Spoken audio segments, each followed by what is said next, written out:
قال الله تبارك وتعالى في القرآن المجيد والفرقان الحميد: أعوذ بالله السميع العليم من الشيطان الرجيم من همزه ونفخه ونفسه. يا أيها الذين آمنوا اتقوا الله حق تقاته ولا تموتن إلا وأنتم مسلمون.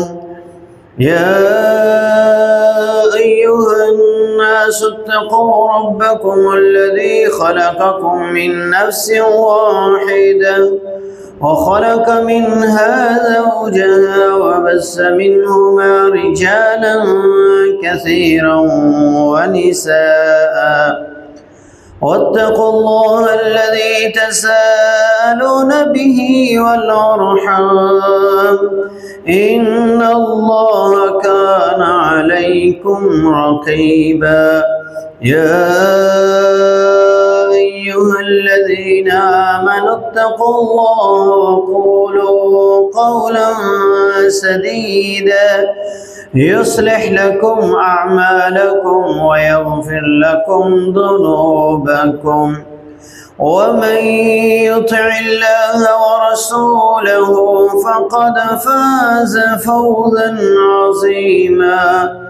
قال الله تبارك وتعالى في مقام آخر: بسم الله الرحمن الرحيم والعصر إن الإنسان لفي خسر إلا الذين آمنوا وعملوا الصالحات وتواصوا بالحق وتواصوا بالصبر.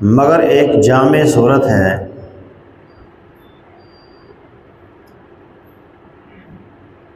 عربی کا ایک شاعر اس صورت کے بارے میں کہتا ہے، جمیع العلوم فی القرآن جمیع العلوم فی القرآن ولکن تکاثر عنہ افہام الرجال۔ اللہ نے قرآن مجید میں ہر علم کو رکھا ہے، لیکن لوگوں کی اکثریت جو ہے وہ سمجھنے سے قاصر ہے۔ نبی علیہ السلام نے بھی ایک حدیث میں یہ بات ارشاد فرمائی، قرآن کو پڑھو، اس کو سمجھو، تم سے پہلوں کا علم بھی اس کے اندر ہے اور بعد والوں کا علم بھی اس کے اندر ہے۔ یہاں تک کہ اللہ تبارک و تعالیٰ خود قرآن مجید کے بارے میں ارشاد فرماتے ہیں کہ قرآن کو سمجھو، اس میں تمہارا ذکر ہے، تمہارا تذکرہ بھی قرآن مجید کے اندر موجود ہے۔ جب انسان غور و فکر کے ساتھ پڑھتا ہے تو جب وہ اللہ تعالیٰ کے احکامات کو پڑھتا جاتا ہے تو اسے پتہ چل جاتا ہے کہ اس کا شمار کن لوگوں کے اندر ہوتا ہے۔ ایک صحابی تھے، انہوں نے جب یہ آیت سنی، فیہ ذکرکم افلا تذکرون، تو انہوں نے قرآن مجید کو پڑھنا شروع کیا۔ ایک بار انہوں نے پڑھا، سمجھ نہ آئی، دوسری بار پڑھا، پھر بھی سمجھ نہ آئی۔ کہیں ایمان والوں کا تذکرہ پڑھتا، کہیں کافروں کا تذکرہ، کہیں مشرکوں کا تذکرہ، کہیں رب کے باغیوں کا، ظالموں کا تذکرہ۔ پھر ایک آیت پر وہ رکے تو اس نے کہا، ہاں اس آیت کے اندر میرا ذکر موجود ہے کہ کچھ ایسے لوگ ہیں کہ جن کے عمل خلط ملط ہیں، یعنی پہلے گناہ گار تھے، پھر ایمان لے آئے، ایمان کے بعد نیکیاں بھی ہیں، گناہ بھی ہیں۔ ان لوگوں میں ہمارا شمار ہوتا ہے کہ ہم گناہ بھی کر رہے ہیں، نیکیاں بھی کر رہے ہیں، ہمارے عمل مکس ہیں۔ تو ہر بندے کا ذکر قرآن کے اندر موجود ہے، ہر علم اللہ نے قرآن کے اندر محفوظ کیا ہے، بس سمجھنے والے سمجھ جاتے ہیں، جو کوشش کرتے ہیں انہیں اس کا اللہ تعالیٰ فہم عطا فرماتے ہیں۔ امام شافعی رحمۃ اللہ علیہ اس صورت کے بارے میں فرماتے ہیں، لو تدبر الناس هذه السورة لوسعتهم، اگر لوگ اس صورت کو سمجھ لیتے، اس میں غور و فکر کرتے، تو یہ صورت ایک ہی ان کے لیے کافی تھی۔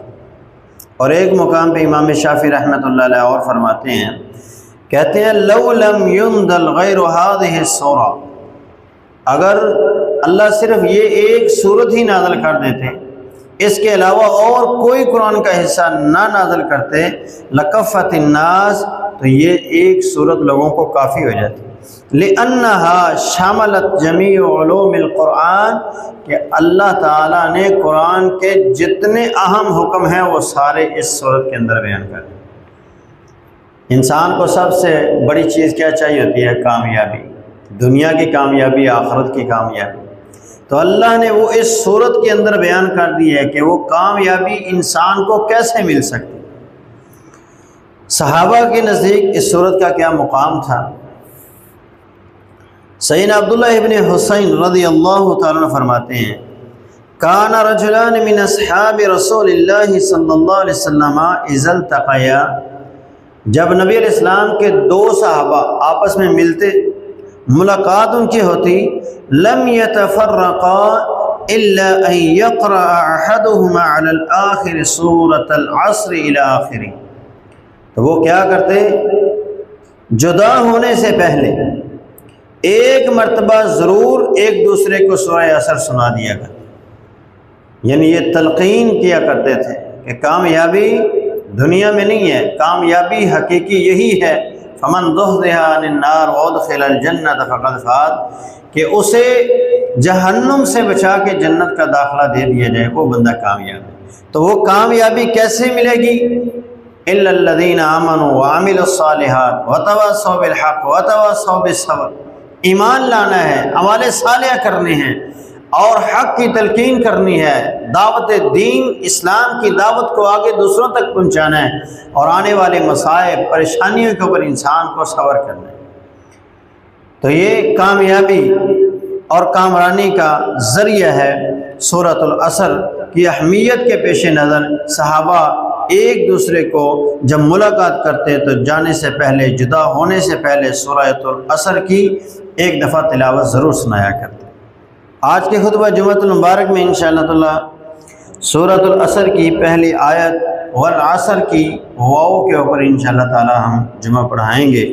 اللہ تعالیٰ سے دعا ہے کہ اللہ تعالیٰ حق سچ بیان کرنے کی توفیق عطا فرمائے، سن کر سمجھ کر ہم سب کو اس پر عمل کرنے کی توفیق عطا فرمائے۔ والعصر کی جو واو ہے، یہ واو عربی میں کئی جگہوں پہ استعمال ہوتی ہے۔ گرامر کے اصول ہیں، نہیں بتاؤں گا، صرف پہلی جو ہمارے موضوع سے ریلیٹڈ ہے اس کے حوالے سے گفتگو کریں گے کہ یہ واو قسمی ہے، کہ عرب لوگ جب قسم اٹھاتے تو واو کے ساتھ، با کے ساتھ، تا کے ساتھ وہ قسم اٹھاتے، جیسے ہم کہتے ہیں نا اللہ کی قسم، رب کعبہ کی قسم، اس طرح وہ بھی قسم اٹھاتے تو کہتے واللہ باللہ تاللہ، اس طرح کے وہ الفاظ استعمال کیا کرتے۔ تو واو جو ہے یہ قسمیہ ہے۔ قسم کسے کہتے ہیں؟ جب دو گروہ آپس میں، یا دو جماعتیں، دو خاندان، دو انسان کسی معاملے کے اوپر آپس میں اختلاف کر لیں، تو معاملہ اس حد تک بڑھ جائے کہ وہ عدالت میں پہنچ جاتا ہے۔ اب ایک بندہ مدعی ہوتا ہے، دعویٰ کرنے والا، اور ایک مدعا علیہ ہوتا ہے جس پر دعویٰ کیا جا رہا ہوتا ہے۔ مثال کے طور پہ ایک بندہ کہتا ہے یہ زمین میری ہے، دوسرا کہتا ہے میری ہے۔ اب جو عدالت میں جا کے دعویٰ کرے گا کہ یہ میری زمین ہے، تو جج اسے کہے گا آپ اس بات کے اوپر گواہ پیش کرو۔ جب اس کے پاس گواہ نہیں ہوں گے تو پھر جس پر دعویٰ کیا جا رہا ہے اس سے کہا جائے گا کہ تم اس کی قسم دو، یعنی دونوں کے پاس کوئی گواہ موجود نہیں ہے، تو مدعا علیہ کے اوپر پھر قسم ہوگی، وہ قسم اٹھائے گا، اور قسم اٹھانے کے بعد پھر وہ چیز جو ہے اس کو دے دی جائے گی۔ عربی میں قسم کے لیے لفظ استعمال ہوتے ہیں اقسام یا قسم بھی کہہ لیں آپ، اور اس کے بعد حلف، یمین، یہ تین لفظ استعمال ہوتے ہیں۔ جیسا کہ ایک حدیث میں آتا ہے کہ نبی علیہ السلام نے فرمایا کچھ ایسے لوگ ہوتے ہیں جو لوگوں کے دروازوں پہ جائیں تو انہیں دھتکار دیا جاتا ہے، لوگوں کے ہاں ان کی کوئی اہمیت نہیں ہوتی، لیکن اللہ کے ہاں ان کا یہ مقام ہوتا ہے کہ اگر وہ بات کریں تو اللہ تعالیٰ ان کی بات کی لاج رکھتے ہوئے ان کی بات کو پورا کر دیتے ہیں۔ وہ قسم اٹھائیں تو اللہ ان کی بات کو، ان کی قسم کو پورا کر دیتا ہے۔ تو لو اقسم علی اللہ لا ابرہ، یہ الفاظ نبی علیہ السلام نے استعمال کیے، تو قسم کے لیے اقسم کا لفظ بھی استعمال ہوتا ہے۔ اسی طرح حلف، حلف کا لفظ بھی استعمال ہوتا ہے۔ اذا حلفتم، جب تم کسی چیز کا حلف اٹھاؤ، قرآن میں استعمال ہوا ہے، حدیث میں بھی استعمال ہوا ہے۔ اسی طرح یمین، یمین کہتے ہیں دائیں سائڈ۔ تو جب قسم اٹھانے والا قسم اٹھاتا تھا عرب کے اندر، تو وہ اپنا دائیں ہاتھ دوسرے کے دائیں ہاتھ پر رکھتا، اور اس سے پھر وہ اپنی بات کا اظہار کرتا کہ میں اللہ کو اس بات پہ گواہ بناتا ہوں، میں اللہ کو حاضر جانتے ہوئے، اللہ کو ہمارے معاملے سے باخبر ہوتے ہوئے یہ قسم اٹھاتا ہوں کہ یہ چیز میری ہے یا یہ چیز اس کی ہے، یا اس کی نہیں ہے، یہ چیز میری۔ تو یہ یمین کا معنی تھا۔ تو تین طرح کے لفظ استعمال ہوتے ہیں، اقسم، حلف اور یمین کا لفظ۔ اللہ تعالیٰ بھی قسم اٹھاتے ہیں، اسی لیے اللہ کی مخلوق بھی قسم اٹھاتی ہیں، انسان بھی قسم اٹھاتا ہے۔ اللہ تعالیٰ جب قسم اٹھاتا ہے تو جس کی چاہے وہ اٹھا سکتا ہے، اسے کوئی پوچھنے والا نہیں، لیکن انسان کے لیے یہ ضروری ہے، مسلمان کے لیے یہ ضروری ہے کہ وہ جب بھی قسم اٹھائے اللہ جل شانہ کی اٹھائے، اللہ کے علاوہ کسی کی نہ اٹھائے۔ اللہ جب اپنی مخلوق میں سے کسی چیز کی قسم اٹھاتا ہے تو وہ چیز اپنی جنس میں تمام چیزوں سے ممتاز اور نمایاں ہو جاتی ہے۔ اور اللہ تبارک و تعالیٰ جب کوئی قسم اٹھاتے ہیں تو وہ کسی معمولی چیز پہ نہیں اٹھاتے، وہ معاملہ بڑا اہم ہوتا ہے، اس چیز کی بڑی اہمیت ہوتی ہے اللہ تعالیٰ کے ہاں، اس لیے اللہ اس بات پہ قسم اٹھا کے بیان کرتے ہیں۔ قرآن مجید میں اللہ تبارک و تعالیٰ کی چند قسمیں ہیں، چند چیزوں کے ساتھ ان کو بیان کرتے ہیں، اور اس کے بعد ہم قسم کے حوالے سے گفتگو کریں گے۔ اللہ تعالیٰ نے قرآن مجید کی قسم اٹھائی ہے، اور قرآن مجید کی قسم اٹھا کر قرآن مجید کی عظیم معجزہ قرار دی ہے۔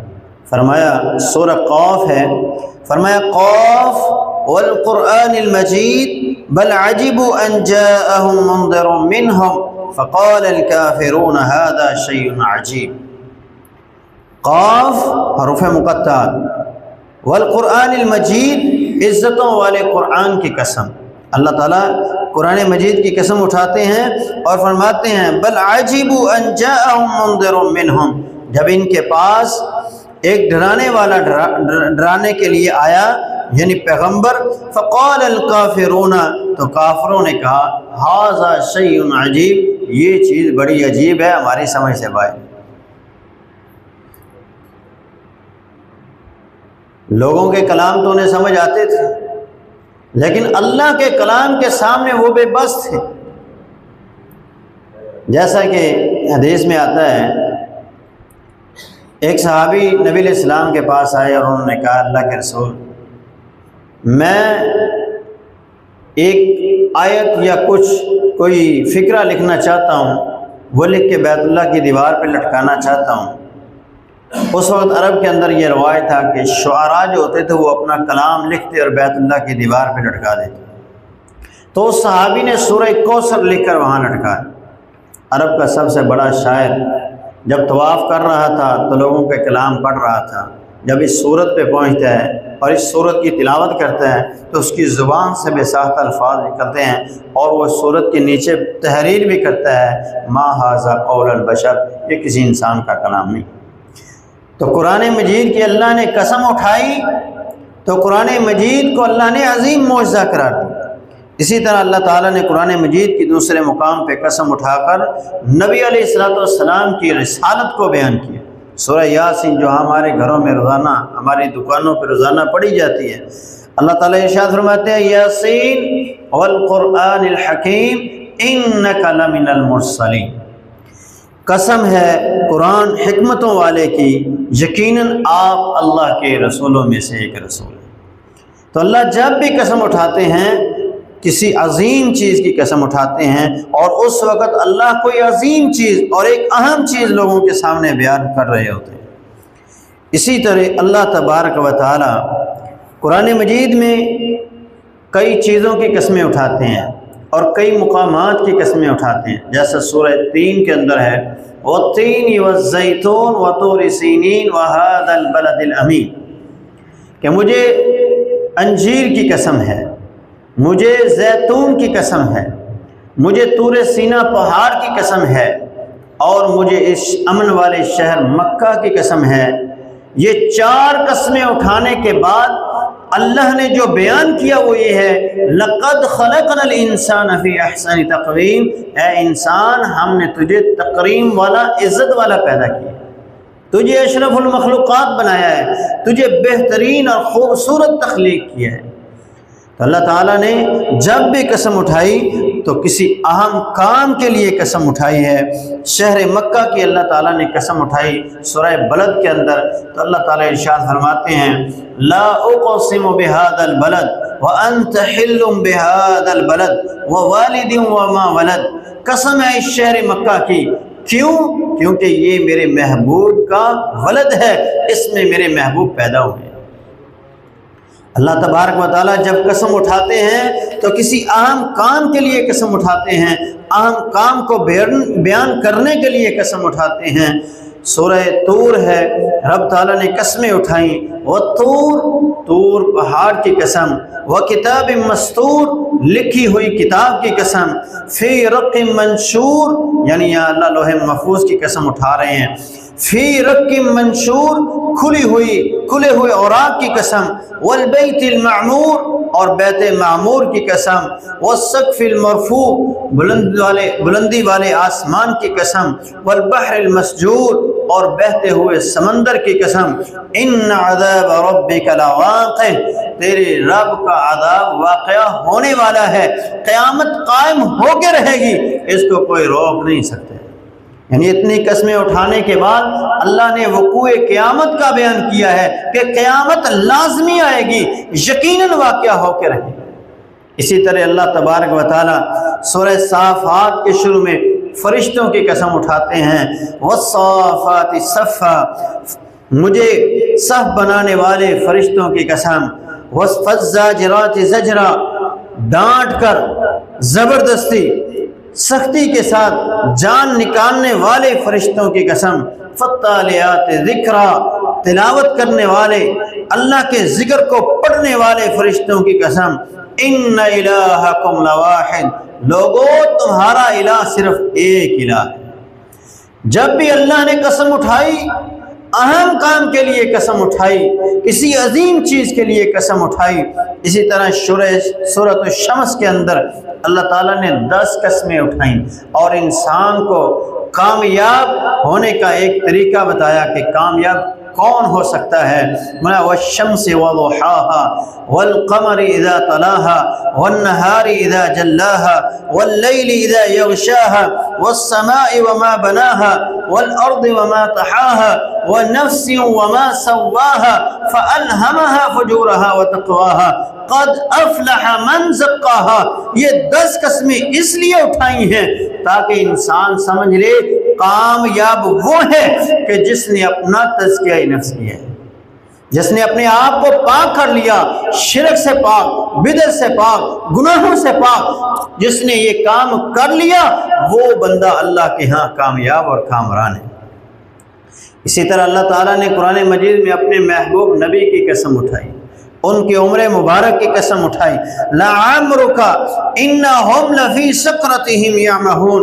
عبداللہ ابن عباس اس آیت کی تفسیر میں فرماتے ہیں، وما سمعت اللہ اقسم بحیات احد غیرہ، میں نے اللہ رب العالمین کے کلام کو پڑھا، میں نے اللہ کے بارے میں جتنا سنا اپنے محبوب نبی سے، میں نے آج تک ایسی کوئی قسم نہیں دیکھی کہ اللہ نے کسی انسان کی قسم اٹھائی ہو، اس کی زندگی کی قسم اٹھائی ہو سوائے محبوب علیہ السلام۔ نبی علیہ السلام کی عمر مبارک کی قسم اٹھا کر اللہ نے آپ کی عزت اور آپ کے مقام کو بلند کیا ہے۔ دوسرے مقام پہ اللہ فرماتے ہیں، فلا وربک لا یؤمنون، مجھے تیرے رب ہونے کی قسم، مجھے تیرے رب ہونے کی قسم، لا یؤمنون حتی یحکموک فیما شجر بینہم، یہ لوگ اس وقت تک مومن نہیں ہو سکتے جب تک اپنے معاملات زندگی میں اپنے ہر معاملے کے اندر آپ کو حاکم اور فیصل تسلیم نہیں کر لیتے۔ جب یہ اپنے ہر معاملے میں آپ کو حرف آخر سمجھیں گے، اپنی زندگی کے ہر معاملے میں رہنمائی آپ سے لیں گے، اس وقت یہ مومن ہیں۔ اور اللہ نے اس بات پہ یہ بات کہی کہ مجھے تیرے رب ہونے کی قسم، اللہ یعنی اپنے آپ کی قسم اٹھا رہے ہیں اور اپنا رب اپنے محبوب نبی کو یہ کہہ رہے ہیں کہ میں تیرا رب ہوں اور اس بات پہ میں قسم اٹھاتا ہوں۔ تیسرا مقام اللہ تبارک و تعالیٰ فرماتا ہے، فَوَرَبِّكَ لَنَسْأَلَنَّهُمْ أَجْمَعِينَ، اللہ کہتے ہیں مجھے تیرے رب ہونے کی قسم ہے، ہم ان لوگوں سے، ان سب سے ضرور سوال کریں گے قیامت کے دن، یعنی اللہ حساب و کتاب کے بارے میں یہاں بیان کر رہے ہیں۔ اسی طرح اللہ تبارک و تعالیٰ ایک مقام پہ ارشاد فرماتے ہیں، فَوَرَبِّكَ لَنَحْشُرَنَّهُمْ وَالشَّيَاطِينَ ثُمَّ لَنُحْضِرَنَّهُمْ حَوْلَ جَهَنَّمَ جِثِيًّا، مجھے تیرے رب ہونے کی قسم، مجھے تیرے رب ہونے کی قسم، ہم ان سب کو ضرور اکٹھا کریں گے اور ان کے جو شیاطین ہیں ان کو بھی اکٹھا کریں گے، پھر ان سب کو ہم جہنم کے ارد گرد بٹھا دیں گے اور گھٹنوں کے بل بٹھا دیں گے۔ اللہ نے جب بھی قسم اٹھائی کسی اہم کام کے لیے قسم اٹھائی، اس کام کی اہمیت کو بیان کرنے کے لیے قسم اٹھائی۔ انسان کو بھی چاہیے کہ جب وہ قسم اٹھائے تو اہم کام ہو، کوئی غیر ضروری اور فضول قسم کے کاموں کے اوپر وہ قسم نہ اٹھائے۔ انسان کو چاہیے کہ جب وہ قسم اٹھائے تو اللہ کے علاوہ کسی چیز کی قسم نہیں اٹھا سکتا۔ جب بھی وہ قسم اٹھائے گا اللہ ہی کی قسم اٹھائے گا، اور اگر اللہ کے علاوہ اس نے کسی اور چیز کی قسم اٹھائی تو وہ اللہ کے ساتھ شرک کرتا ہے۔ اور قسم اٹھانے کب ہے؟ جب انسان انتہائی مجبور ہو جائے۔ ایسا نہیں ہر بات پہ ہر کام پہ آؤ قسم اٹھاؤ، آؤ قرآن اٹھاؤ، جس طرح ہمارے یہاں لوگوں میں رواج ہے۔ ہر بات پہ قسم نہیں اٹھانی، جب کوئی چارہ نہیں ہے اس وقت قسم اٹھانی ہے، اس وقت۔ اور قسم جب بھی اٹھانی ہے اللہ ہی کی اٹھانی ہے، کیونکہ اللہ کے علاوہ جس کی قسم اٹھائی جائے گی وہ شرک ہوگا۔ عبداللہ ابن عمر رضی اللہ تعالیٰ اس حدیث کے راوی ہیں، امام بخاری صحیح البخاری میں یہ حدیث نقل کرتے ہیں۔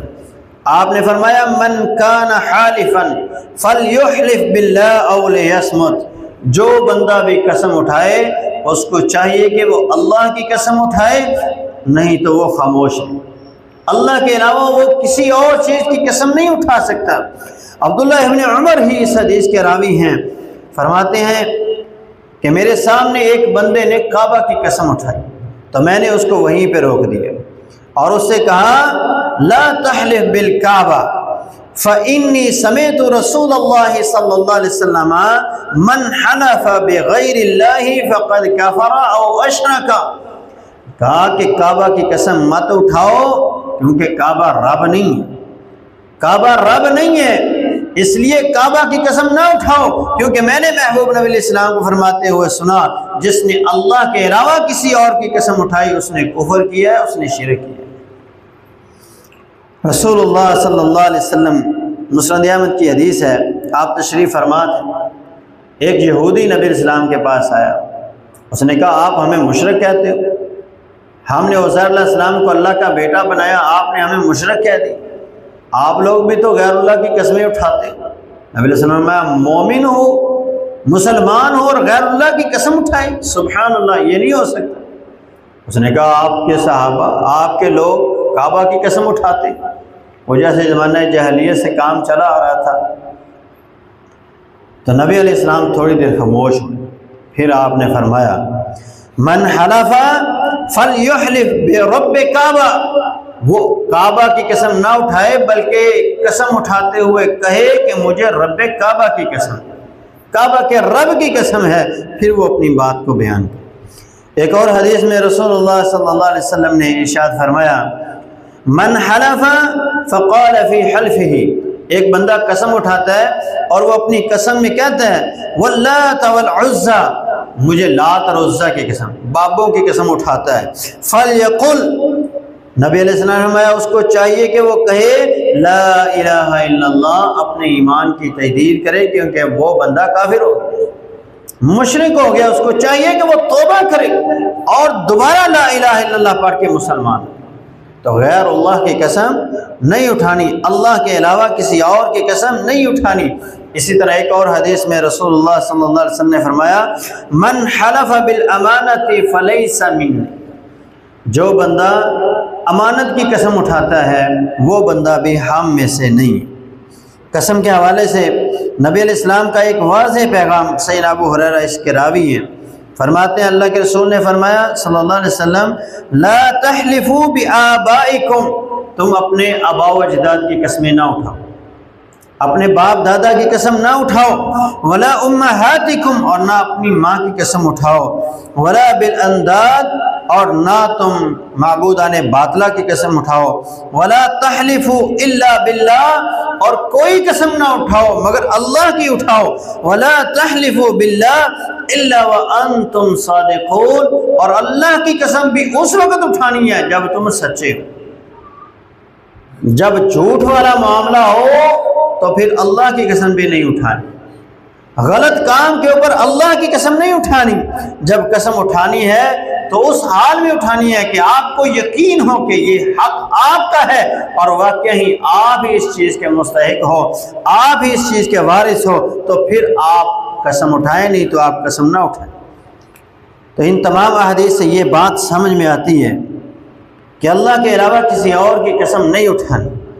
جو ہمارے یہاں کہا جاتا ہے تجھے تیری ماں کی قسم، تجھے تیرے باپ کی قسم، نہ ماں کی قسم اٹھائی جائے گی، نہ باپ کی قسم اٹھائی جائے گی، نہ بہن بھائیوں کی قسم اٹھائی جائے گی، نہ دوستوں کی۔ جیسے لوگ ایک دوست دوسرے دوست سے کہتے ہیں مجھے تیری قسم یار، تو اس طرح کا بھی معاملہ نہیں۔ اسی طرح اولاد کی قسم اٹھاتے ہیں لوگ، اپنی بچوں کے سر پہ ہاتھ رکھ دیتے ہیں کہ ایسے ہو جائے تو ویسے ہو جائے، اگر میں جھوٹ بولوں تو میرے بچہ مر جائے۔ اس طرح کی بھی قسمیں، یہ ساری غیر اللہ کی قسمیں ہیں۔ اللہ کے علاوہ کسی چیز کی قسم نہیں اٹھانی۔ اللہ کے علاوہ جو قسم اٹھائی جائے گی حرام ہے، شرک ہے، کفر ہے، اس سے اپنے آپ کو بچانا ہے۔ قسم کی 3 قسمیں: یمین اللغو، یمین المنعقدہ اور یمین الغموس۔ 3 طرح کی قسمیں ہمارے یہاں اٹھائی جاتی ہیں، ان کا ذکر ہمیں احادیث سے ملتا ہے۔ یمین اللغو، اس کے بارے میں اللہ تعالیٰ ارشاد فرماتے ہیں لا یؤاخذکم اللہ باللغو فی ایمانکم، لغو کاموں کے، لغو قسموں کے اوپر اللہ تمہارا مواخذہ نہیں کرے گا۔ کیا مطلب؟ جو لوگوں کا تقیہ کلام بن جاتا ہے، قسمیں ایسے ہے، اللہ کی قسم ایسے ہے، اللہ کی قسم ایسے ہے، ہر وقت اس کی زبان پہ قسم رہتی ہے، تو اس بندے کو چاہیے کہ وہ اس عمل کو چھوڑ دے، یعنی وہ ہر بات پہ قسم نہ اٹھائے۔ یہ لغو ہے، لیکن جب وہ ارادتاً بولے گا تو پھر اس کا گناہ ہوگا۔ لیکن ایک بندے کا تقیہ کلام بن چکا ہے تو اس کو چاہیے کہ وہ اس سے باز آ جائے، اس کام کو چھوڑ دے۔ لغو کام ہے، غلط کام ہے، لیکن اللہ تعالیٰ اس کام کے اوپر اس کا مواخذہ نہیں کرے گا۔ اسی طرح یمین المنعقدہ، مستقبل میں انسان کسی کام کے کرنے یا نہ کرنے کی قسم اٹھاتا ہے، یعنی آج کے بعد میں اللہ کو گواہ بنا کے کہتا ہوں یہ کام میں کروں گا یا یہ کام نہیں کروں گا، میں اس کام کو چھوڑ رہا ہوں۔ تو کچھ لوگ ایسے ہیں جو نیکی کے کام نہ کرنے کی قسم اٹھاتے ہیں اور رشتہ داروں سے تعلق توڑ لیتے ہیں، اللہ کی قسم آج تو بات تو اڈنا ساڈا ختم۔ تو اس طرح کا معاملہ، اس طرح کی قسم نہیں اٹھانی، یہ غلط قسمیں۔ اللہ تعالیٰ ان کے بارے میں ارشاد فرماتا ہے یا ایھا الذین آمنوا لا تجعلوا اللہ عرضۃ لایمانکم ان تبروا وتتقوا وتصلحوا، اے ایمان والو تم اللہ تعالیٰ کو اپنی قسموں کا نشانہ نہ بناؤ، یعنی غلط کاموں کے اوپر تم اللہ تعالیٰ کو گواہ مت بناؤ۔ ایک بندہ کہ میں اللہ کی قسم اٹھا کے آج کے بعد نماز نہیں پڑھ، تو یہ کوئی قسم نہیں، اس طرح کی قسمیں پوری نہیں کرنی، ان کو ختم کرنا ہے، توڑنا ہے۔ بلکہ اللہ کہتا ہے ان تبروا، قسم اٹھاؤ تو اس لیے کہ تم نیک بن جاؤ، وتتقوا، تم متقی بن جاؤ، وتصلحوا بین الناس، تم اس کام پہ قسم اٹھاؤ کہ میں ان دونوں کی صلح کرواؤں۔ اس طرح کے معاملات کے اندر قسم اٹھائی جا سکتی ہے۔ یہ یمین المنعقدہ ہے کہ کسی کام کے کرنے کا ارادہ کر لیا یا کسی کام کو چھوڑنے کا ارادہ کر لیا۔ اس کی مثال ایک حدیث سے بھی ملتی ہے۔ نبی علیہ السلام کی یہ عادت مبارکہ تھی کہ آپ عصر کی نماز پڑھنے کے بعد اپنی تمام ازواج مطہرات کے گھروں میں جایا کرتے۔ تو نبی علیہ السلام غالباً حضرت زینب رضی اللہ عنہ کے گھر سے شہد کھایا کرتے تھے۔ تو ساری بیویوں نے پلان بنایا، پروگرام بنایا کہ اس کا شہد تو بند کیا جائے۔ تو انہوں نے کہا کیسے کیا جائے گا؟ انہوں نے کہا جب بھی نبی اسلام جس کے پاس آئیں گے تو وہ کہے کہ آپ کے منہ سے مغفیر کی بو آ رہی۔ نبی کو اللہ نے پاک صاف پیدا کیا ہوتا ہے، نبی کے جسم سے، نبی کے منہ سے اسمیل نہیں آ سکتا۔ جس طرح پیاز کھانے سے اسمیل آتی ہے، لہسن کھانے سے اسمیل آتی ہے، اس طرح وہ ایک جڑی بوٹی تھی، اس کی اسمیل تھی۔ تو نبی علیہ السلام جب ساری بیویوں کے پاس گئے تو ہر بیوی نے یہی بات کی، اب میں نے تو شہد کے علاوہ اور کوئی چیز نہیں کھائی، اگر یہ بات ہے تو آج کے بعد میں شہد کو کھانا چھوڑ رہا ہوں، آج کے بعد میں شہد نہیں کھاؤں۔ اللہ تعالیٰ نے قرآن میں مجید کی یہ آیت نازل فرمائی یا ایھا النبی لم تحرم ما احل اللہ لک تبتغی مرضات ازواجک، آپ اپنی بیویوں کی خواہشات کو پورا کر رہے ہیں جبکہ اللہ نے شہد آپ کے لیے حلال کیا، آپ کیوں حرام کر رہے ہیں؟ ایسا کام مت کرے. تو یعنی غلط کام کے اوپر قسم نہیں اٹھائی جا سکتی. اگر اس نے اٹھا لی ہے تو اس قسم کو توڑ کر اس کا کفارہ ادا کر. اس کے بعد نبی علیہ السلام کی یہ عادت تھی کہ آپ جب بھی کسی معاملے کے اندر قسم اٹھاتے یا کسی کام کے کرنے کے عہد کر لیتے، اللہ کو گواہ بنا لیتے، قسم ہوتا ہے اللہ کو گواہ بنانا، تو نبی علیہ السلام پھر اس سے بہتر کام اگر دیکھتے تو پھر آپ اپنی قسم کا کفارہ دے کر بہتر کام کیا کرتے. سیدنا عبد الرحمن بن سامورہ اس حدیث کے راوی ہیں، وہ فرماتے ہیں کہ نبی علیہ السلام نے مجھے یہ ارشاد فرمایا، اذا حلفت علی یمین فرأیت غیرها خیرا منها، نبی علیہ السلام نے فرمایا جب تو کوئی کسی معاملے کے اندر قسم اٹھا لے تو تو اس سے بہتر معاملہ دیکھ رہا ہو، اس سے بہتر کام دیکھ رہا ہے، کفر عن یمینک وأت الذی هو خیر، قسم کا کفارہ ادا کرو اور جو بہتر کام ہے اس کو اختیار کرو، یعنی قسم کو توڑ دے.